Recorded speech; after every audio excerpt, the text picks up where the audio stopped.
Hello everyone, in this particular video we'll see how alpha and gradient descent will affect our machine learning algorithm. We'll see what happens if alpha is very small, and similarly we'll see what happens if alpha is very large, and similarly what should be the good value for alpha. All these things we'll be discussing in this particular video. So let's quickly jump into this particular video. In the previous video, we have already seen, like in case of linear regression, what is our hypothesis, what is our loss function, and also what is our optimizer. So our hypothesis is equation of a straight line that can be written as y equal to theta naught plus theta 1x. And similarly, my loss function will be MSC, that is mean squared error, and its formula is y minus y cap whole square, where y cap is predicted value, which we'll be getting from this particular hypothesis. And finally, we'll be having optimizer. Basically, like initially, these theta naught and theta 1 will be our parameters.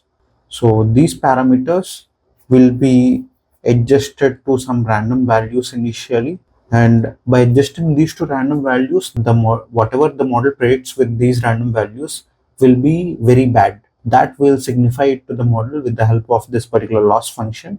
And after the model getting to know that this is the amount of loss that I'm making, then what it will do, it will adjust the thetas, or it will adjust the hypothesis. And how it will be adjusting? With the help of optimizer. And within optimizer, we'll be using something called as gradient descent. And this is the algorithm in order to adjust the parameters, and the generic formula for this will look something like this, that is theta nu equal to theta old minus alpha times loss with respect to the theta. Now let's try to understand what this alpha is.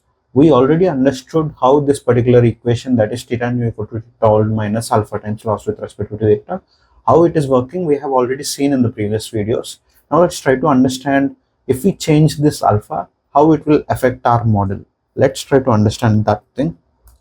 So basically, if we try to draw a graph between some specific theta and the loss, that is MSC, then my corresponding graph will look something like this. Okay, this is my graph with respect to loss and theta, and the minimum loss can be somewhere over here, and this we call it as our theta optimal, and this is the minimum loss that we are getting. Okay, initially my loss might be, whenever the theta value is something random, my loss might be very high. We have already seen this graph, how it is getting drawn, and why it will be over here like this. All these things we have discussed in the previous videos. So if you didn't see that video, please refer to that, then you'll get some more clarity. So basically, my initial theta value might be somewhere over here, and the loss will be little bit higher. What we are doing, we are trying to move towards this side, and that will be signified by this particular partial derivative. And what is this alpha? Basically, this alpha is called learning rate, or we can call it as hyperparameter as well. And what are hyperparameters? Do you guys have any idea? Hyperparameters are the variables which are adjusted by us.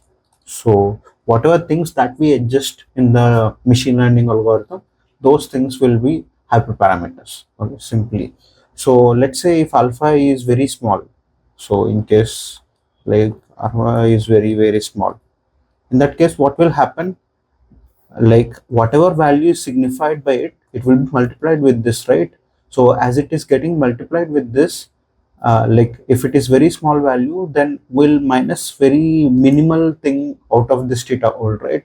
So it will not move that much, means it will just stuck over here, and it will take too much time in order to reach this particular theta optimal, or it might happen that it will never reach this particular theta optimal. And what is the time to converge from this particular theta, initial theta to theta optimal? That we call it as convergence time, right?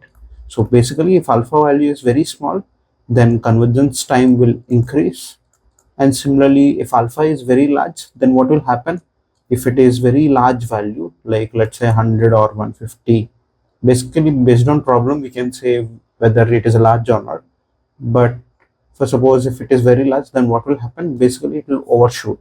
So from this side, it will overshoot to this side, and this side to this side, this side to this side. Like that, it will be jumping from one side to other side always. as the theta values, like we are updating these theta values. Okay, so basically in that time, in that particular time also, it will never go to theta optimal, or it can happen that the time taken to converge will be very high. Basically what we need to do, we need to select some good alpha value for which this particular convergence time is lesser.